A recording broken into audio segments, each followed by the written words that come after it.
Hey everybody, hope you're doing well.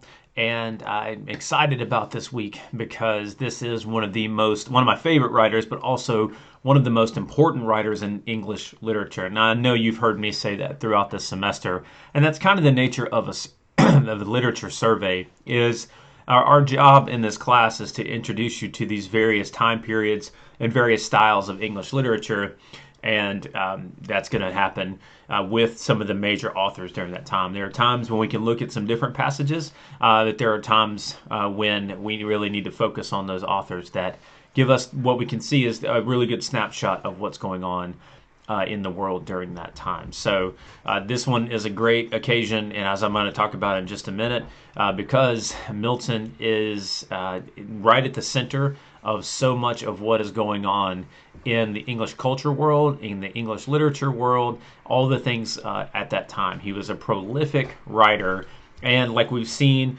in terms of the authors that we've read this semester, he really is now fashioned, what our text calls fashions himself as a writer and as the key English writer during his time, which makes a lot of sense because everything that's going on during Milton's time is just a little bit, it's everything's an upheaval, right? And I can show you, at least in part, I'm going to turn this way. Yeah, at least in part because of the changeovers in the world of who's in charge. And so with Shakespeare, and with Sidney, we talked a little bit about Elizabeth I. And one thing she's known as was the Great Compromiser, which means that she took her father's Protestantism, right, and combined it with the Catholicism that was encroaching, and somehow made a very peaceful engagement with both her and with Parliament and everything. And that wasn't complete peace. She did have the defeat of the Spanish Armada, so she was able to hold that off. But within the country,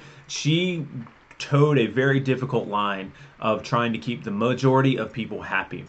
But what was starting to happen was things were starting to shift, and you had the influence of republicanism, or that idea that we don't need a monarchy, we can run ourselves, starting to grow, and it is moving over in to England during this time. And as I mentioned in a previous video, where Elizabeth sits, is she's got the heavy Catholic influence on the Anglican Church and the monarchy, and then you have the Protestant role and the Puritans who are also here that are pressing not just for a change in leadership of the church, but also in the same way they want to give leadership to the people, they want to do that for the government as well. And so when Elizabeth passes away, she's childless, and so it goes to her cousin, who's James I. Now, you might recognize James I as the King James Bible, because that happened during his reign.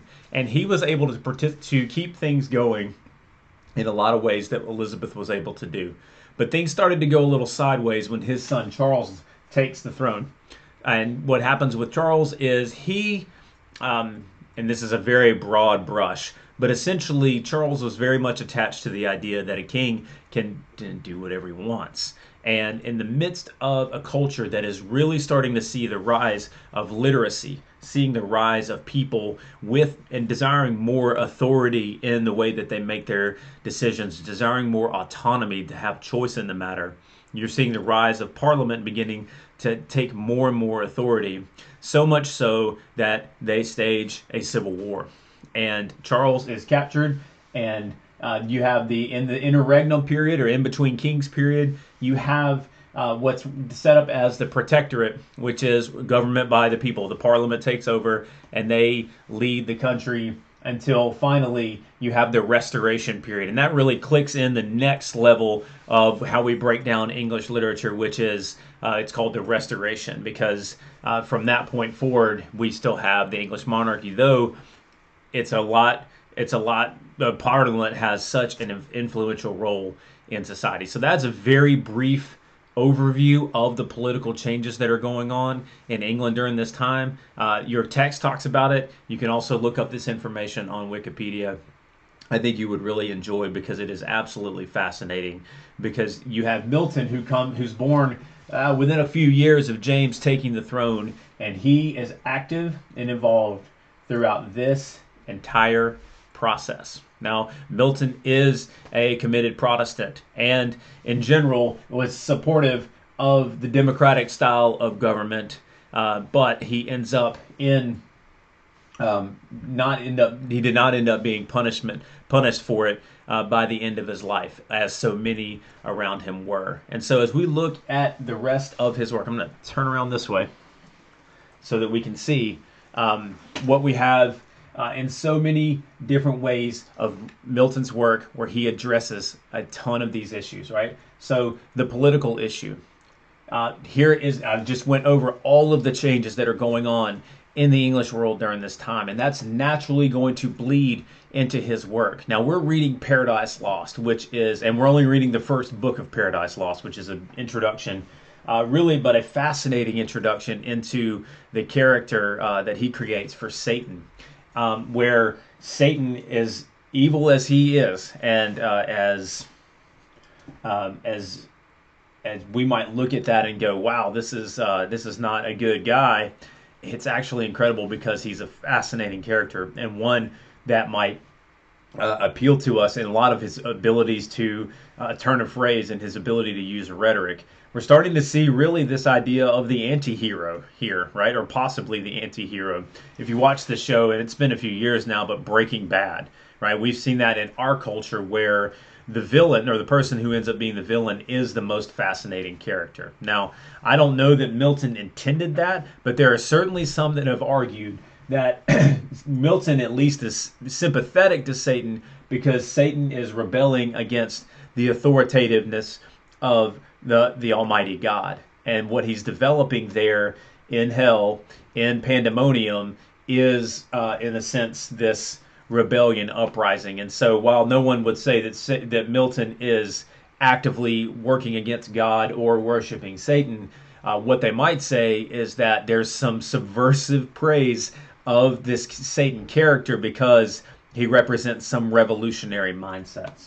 In the middle of this, you also just have the continued religious upheaval, that the battle between Catholicism and Protestantism and Puritanism did not go away, and it automatically bleeds over into this political and religious conversation. So it makes sense. The Catholic Church has, and at least the English Church, depending on how intense they are about their leadership, has this head of either the Pope or the Archbishop of Canterbury, and operating more or less like a king in that series. So if you're hearing that rebellion that's come from the Protestant Reformation, both in Europe and in England, you can see how those blend, that a person who is interested in a more Presbyterian style government, which is much more of an elected style of people, lead a group of people leading rather than one person making the decision, where they're naturally going to support a more democratic form of government. And so you can see how those categories really start to blend together. Now, we haven't talked much theology and about the differences in theology. We've left our focus mostly on the leaders themselves, and we've left them on their political affiliations in the broadest of categories, which is Catholic, Protestant, Puritan. Each one of those has a theological bent that it's attached to. Excuse me. And so you can see where Milton is working out a lot of his theology in these works. Things like who should be in charge, what is the role of Scripture. You start to see Milton even expanding on ideas of education, where he's looking at educational reforms, even writing books about companionship marriage, where essentially there's the idea that you should be able to get divorced because you no longer have that companionship. That's a very brief summary of one of those works. But you can see how all of this is coming together in this category of this amazingly influential writer that's taking place in England during this time. So I give you all of this as a means of an introduction to what you're going to be studying this week and the important parts of what you're going to see. So with this background information in mind, I want to go ahead and take a look at the materials for this week so that you can start to see what you're working on. So as you go to our Blackboard page, you'll see here we have Milton's Paradise Lost, and it's a fairly simple work this week where you've got reading notes and a discussion board prompt. Now, about this text itself, as I mentioned before, This is the establishment of hell. So Milton in Paradise Lost is attempting what might be the most ambitious literary project. Some might even call it a completely foolhardy literary project to actually encompass all of, as he says, justify the ways of God to men. So he's going to go through all the way through the fall of Satan, through the creation narrative, into Adam and Eve leaving Eden after the fall. And you think about the idea of justifying the ways of God to men. What does it take for a person to think that they can actually do that? Now, Milton, as you'll see, and I'll go ahead and pull up the discussion notes, because I think what I wanted to point out to there in there is where these topics come up. But it is an incredible look to the idea of what a writer might actually think of in terms of how he views himself, which is in this opening thing, he asks the Holy Spirit, right, in language that we would use in the classical works toward a muse, to be able to assert eternal providence and justify the ways of God to men. So Milton sees himself as being able to step into this role as essentially a prophet, when he's going to tell the truth of God to the people, perhaps as literature of warning, though that's not always what prophecy does. Prophecy, at least in the scriptural sense, is just being willing to speak the truth of God, that you are operating as God's mouthpiece. And Milton, like the writers before him, says, I need help to do this, but he's using language like Sidney does in the beginning of Astrophil and Stella, asking his muse for inspiration. It's really a fascinating look at what does it mean to be an author, and what does it mean to really think about yourself as a prophet willing to tell this story. Is it something that's just incredibly ambitious on his part, or is it a sense of like a writer who struggles because he has a story to tell and he feels so obligated to tell it that he can't actually go on without telling the story. So as we move on to, you'll see where in the notes themselves, they're listed by category rather than by the narrative itself, because the text that we're reading this week is just simply not that long. It's only book one. I was tempted to add some more books in here, but I think book one is going to do just fine for us, because I'm really interested in you spending your time reading, certainly, but also deeply engaging with the text itself, to thinking through and writing through the ideas that you have here. So as you think about that, and as you do that, and as you work on that, I really want to see you explore some of these deeper topics. And so you'll notice that Satan, and I mentioned this, I don't love that this keeps continuing to shrink, so sorry guys, where Satan really, you start to see his rhetoric at play when he starts to engage with people, because the place that Milton describes from him is this incredibly dark place, as you can imagine hell is. So this I think one of my just favorite descriptions is this line of a dungeon horrible on all sides round, as one great furnace flames, yet from those flames no light, but rather darkness visible. And that's just a really amazing way to say that it's really dark in here. And you can hear that poetic language come out in an incredible way there of, this is the way that Milton speaks in saying darkness visible, right? Darkness is not visible, but when you really think about it, if you've ever been in a place where there's no light, it almost feels like the darkness that encroaches upon you, that it is visible.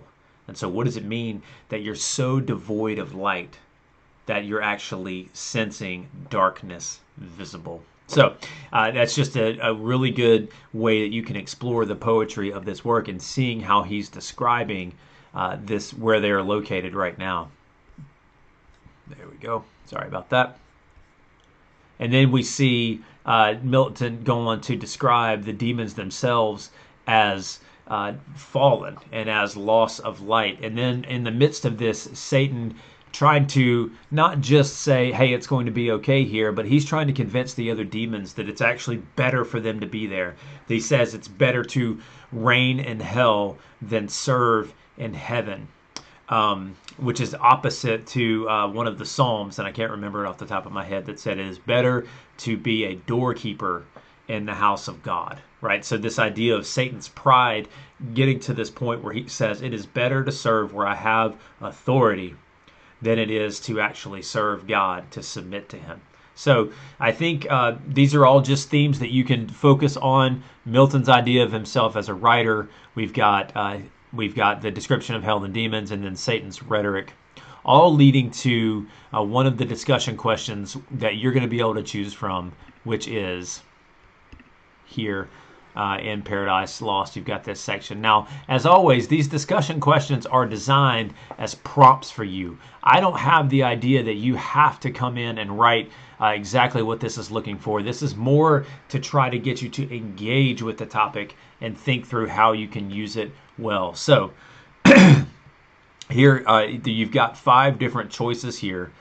Pick one of these and think about how Milton describes this work, how he develops this work, and really chew on it. And as I engage with your writing this week, I want to see you thinking through these ideas. So I hope that this introduction is very helpful. It's a difficult thing because I also know that I've got a limited time on these videos to try to encompass so massive of a thing. That I can't sit here and lecture for an hour. I mean, I could. I just don't know how well that would come across for you guys. And if I've ever had to sit through lectures like that, it's a struggle. So this is just a briefest of introductions, because what's more important than you hearing me talk is for you to engage with the work and then let us correspond about that in particular. So as you guys know, we are in week 12, which means we're getting towards the end of the semester. We're about to transition in the next few weeks from I'm going to pull up the syllabus because I want to show you this. Where are we? Down here in the start here. There we go. So down here in the syllabus, I wanted to point this out to you because I just wanted to give you an idea and a reminder of where we are in the calendar. So here we are at week 12. You've only got one more post in the discussion board format. And then we go on to do some longer writing assignments that are worth more points. So what I suggest that you take this time to do this week and next week as soon as you can is get caught up on all of the assignments that you may have missed up until this point. I think that is it's going to be a really important thing for you to do, especially discussion board, because you don't want to carry those forward into starting to work on these longer essays. You're going to need more time as you engage with those, because we're reading next week. We've got Gulliver's Travels, and then for the diversity essay week, we're going to read kind of a fascinating tale, a slave narrative that I think it gives us a really good picture to the life of what somebody who went through that was, and what it means to be an author writing that down in that time period. And then we're going to close that out with a literary research essay before the final exam. So you can see how starting 2 weeks from now, those assignments start to grow in their importance and their value. And you want to go ahead and work now to get this stuff out of, get the stuff that you may be missing or working on out now. So if you have questions, if you have concerns, feel free to reach out to me. Several of you revised your midterms. I'll have those back to you this week, along with the other materials that you're missing at this point. So I'm happy to engage with you about any of these topics. You feel free to email me, cmoody@aum.edu, and I look forward to working with you and to reading your work. Talk to you soon.